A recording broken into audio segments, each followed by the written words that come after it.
Quando acabou a Primeira Guerra Mundial, o Hitler ele continua dentro do exército alemão. E qual que é a função dele? Ele é basicamente um espião. Ele vai se infiltrar em organizações que estão surgindo, porque dada a crise econômica e social que acontece na Alemanha, nós vamos ter o surgimento, a emergência de vários partidos, muitos partidos, porque esses partidos eles estão demonstrando a insatisfação popular. E um dos partidos que o Hitler ele vai se infiltrar é o Partido dos Trabalhadores Alemães, cujas principais características é de um nacionalismo exacerbado, um discurso antissemita, que é o ódio aos judeus, e um claro anticomunismo. O Hitler, que deveria passar informações para o exército, na verdade ele gosta daquilo que ele ouviu e ele faz parte do partido. Ele é convidado e ele começa a fazer parte. E ele tinha uma retórica muito boa. Sobre a retórica do Hitler, tem que ficar uma coisa muito clara. Apesar dele falar muito bem, ele produzia aquilo. Aquela teatralidade dele era treinada. Então ele ficava treinando horas e horas por dia. As fotos oficiais, ele tirava centenas de fotos até uma ficar boa e servir de propaganda e de marketing. Mas nesse interim, ele vai ganhando muitos adeptos dentro desse partido. Aí nós estamos falando de 1920, 1921, que relativamente é um partido pequeno. Mas dada a capacidade retórica do Hitler, que expressa a insatisfação popular de muitas pessoas na Alemanha, esse partido ele começa a crescer. No ano de 1922, na Itália, o Mussolini ele toma o poder com a marcha sobre Roma. E o Hitler ele vai tentar fazer a mesma coisa no ano de 1923, dia 8 de novembro de 1923, na Baviera, em Munique, numa cervejaria. Ele tenta dar um golpe de Estado.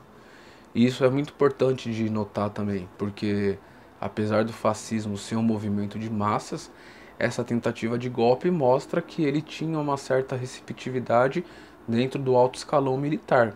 Então ele já estava sendo escutado pela cúpula militar, e ele também já era bancado por alguns industriais, alguns empresários alemães. Um dos principais parceiros do Hitler à época, 1921, 22, 23, é o Ernst Röhm. Ele vai ser o líder da SA. A SA são as tropas de assalto. O que são essas tropas de assalto? São milícias armadas. Essas milícias tinham, aspas, a função teórica de defender as pessoas do partido, mas eles ficavam se pegando na rua com os comunistas, com os socialistas. Eles vão ter uma função muito clara de eliminar todos aqueles que são contrários à ideologia do partido nazista. O Hitler, nesse golpe, ele vai ser preso, né? Não dá certo. Só que eu não sei se ele teve a percepção no momento. Quando ele foi preso, não foi algo tão negativo para ele. Na verdade, foi positivo. Porque, por exemplo, quando teve o julgamento do Hitler, né, quando você tem lá o juiz ele pergunta se você se declara culpado ou se você se declara inocente. O Hitler foi o último a falar. Antes dele, todos haviam se colocado como inocentes. E o Hitler ele fala que não, ele é culpado. Mas ele é culpado por quê? Porque ele está defendendo a Alemanha. Ele tem uma proposta de uma Alemanha grande. Ele tem uma proposta de um império alemão. Ele não quer que a Alemanha pague o Tratado de Versalhes. Ele quer que a Alemanha crie uma revanche contra a França e a Inglaterra. E isso causou uma impressão brutal na sociedade alemã. E ele ganha mais adeptos ainda. Tanto que a pena dele era de 5 anos e ele vai ficar preso por apenas 8 meses. E quando ele está preso, ele vai escrever um livro, né, esse livro é conhecido, Minha Luta, Mein Kampf. Não sei aí quem já leu. Se for para ler, é só por uma curiosidade histórica, porque é uma mistura de uma autobiografia com a ideologia nazista. E muito do que ele escreve sobre a sua infância e juventude, nós já sabemos que é mentira, ele vai fantasiar bastante coisa, mas ali ele deixa claro que ele quer um revanchismo contra a França. Ele joga a culpa da derrota na guerra contra os judeus, que ele nem considerava como seres humanos. Ele é totalmente contrário à assinatura do Tratado de Versalhes. Ele chama as pessoas lá que assinavam o Tratado de Versalhes de criminosos de novembro, né, já que a guerra acabou em novembro de 18 e o Tratado de Versalhes foi assinado em novembro de 1919. Então no Mein Kampf está toda ali a estrutura ideológica do nazismo. Esse livro não vendeu muito quando Hitler sai da prisão, 8 meses depois. Vendeu em torno de 5.000 cópias. E quando ele sai da prisão, o que ele percebe? Que não dá para tomar o poder via golpe. Então ele vai fazer uma mudança de estratégia dentro do partido nazista.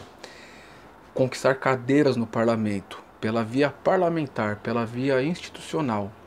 Então, ao invés de você tentar um golpe como havia tentado lá na cervejaria, conquistar cadeiras. E aos pouquinhos eles vão crescendo. E aí 25, 26, 27, a Alemanha ela começa a se restabelecer. E tem uma certa estabilidade dentro da Alemanha. E o Partido Nazista também se estabiliza. Só que chega no ano de 1929, nós temos a crise, o crash, que eu já comentei com vocês. Quando tem a crise de 29, a Alemanha era muito dependente de créditos dos Estados Unidos.